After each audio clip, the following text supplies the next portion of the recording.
I hope your week has got off to a really good start.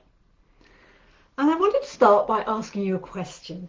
Do you know what your child is thinking? Would you love to know what your child is thinking? Because this is what this video is going to be about. And I really believe that when we know, when we understand more, just going to change that bit, when we understand more about what our children are thinking, we can find ways to make things flow more easily in the family. So I'm Una Alexander. If we haven't met each other before, I'm the radically loving parenting specialist. And yeah, if you're watching this or watching the replay, do let me know you're there and how old your children are. So when my son was younger, when he got invited on a play date, there was one thing on his mind, and that was, what am I going to get to do when I'm there? Am I going to get to play football? And if it was football, then yeah, he was up for it. He wanted to go. And it surprised me because I remembered that my concern when I'd been his age was not so much what was I going to get to do, but it was who was going to be there. Did I like her? Did I feel safe in her company? Did I like her siblings? Did I like her mother? Was I going to feel safe in her company? And so my son and I had two very different concerns when we were invited to someone else's house. And these two different concerns reflect what's top of mind for all children. And the first thing that's top of mind, and it really does come first, is relationship, connection. Does the person I'm with help me feel safe? Am I feeling seen? Am I feeling heard? Am I feeling loved? Am I feeling understood? Is mummy going to be kind? Is daddy going to be understanding? This is a child's top concern. Now, and that was me, right? That was me wanting to know who was I going to be with when I went on a play date. And the other concern for children is, which is also a very high concern, is am I going to be able to express myself? Am I going to be able to do the things that I love doing? Am I going to be able to use my body in the way that I want to use it? Am I going to be able to be authentically me and express what I feel? And that was more my son. Am I going to be able to do what I want to do? And it's this need to express themselves authentically that is the thing that can cause most difficulty in families, because because the way children want to express themselves is very often comes across to us parents as inconvenient, noisy, rude, not nice, not polite, messy, all these kinds of things.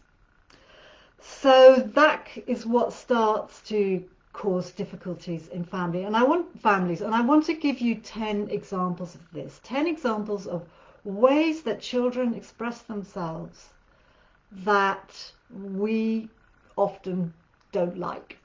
Okay, so the first one is children are interested in different sensations and often in finding comfort in their own bodies, so they might suck their thumbs or pick their noses. And sometimes, number two, children want their own space and they're not particularly interested in being nice, so they often push siblings away in, quite frankly, an unfriendly manner.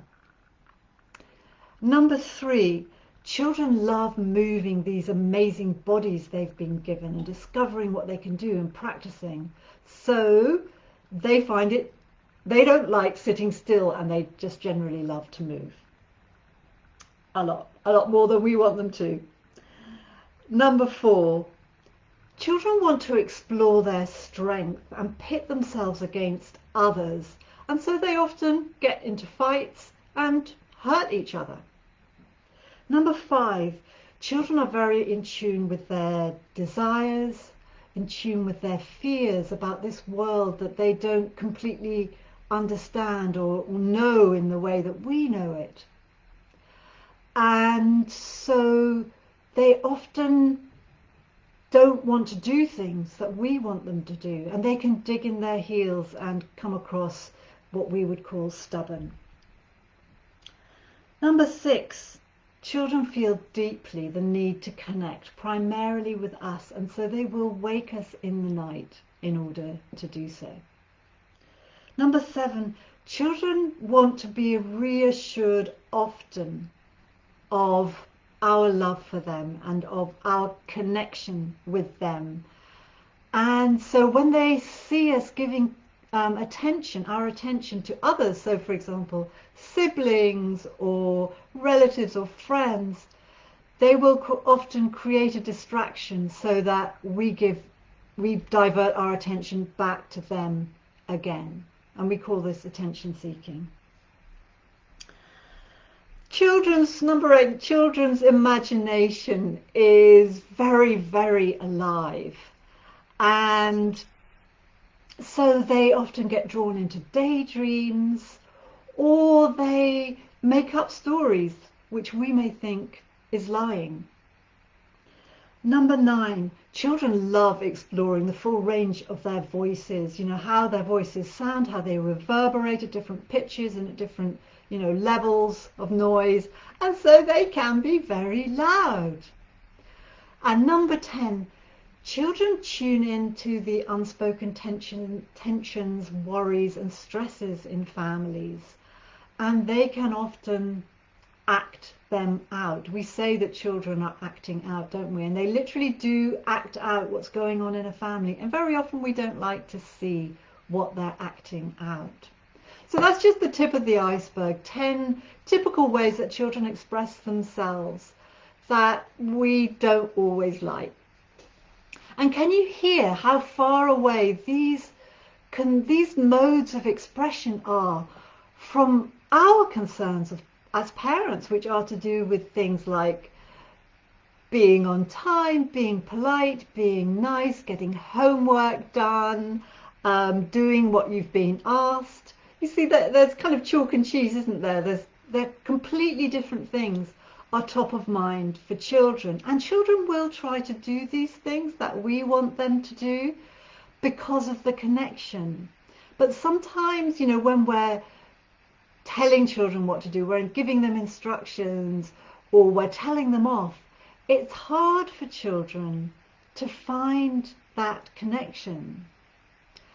And so it's hard for them to find that connection and give up their self-expression, which is really important to them. But there is a point at which they will give up and sacrifice their self-expression, what they want to do, like shout loudly or any of the things that I expressed. And that's the point where we withdraw the connection completely, where we start maybe shouting, getting angry, or just shutting down. Then children panic, because as I mentioned at the beginning, their very top concern is the connection with us and the safety that brings, because they know that they can't survive without it. And that's when children will panic. We might say, oh, my child only starts to listen when I shout. But what's really happening is that at that point, children get very scared that the connection will be broken or withdrawn. And so then they sacrifice their self-expression in order to do what we want.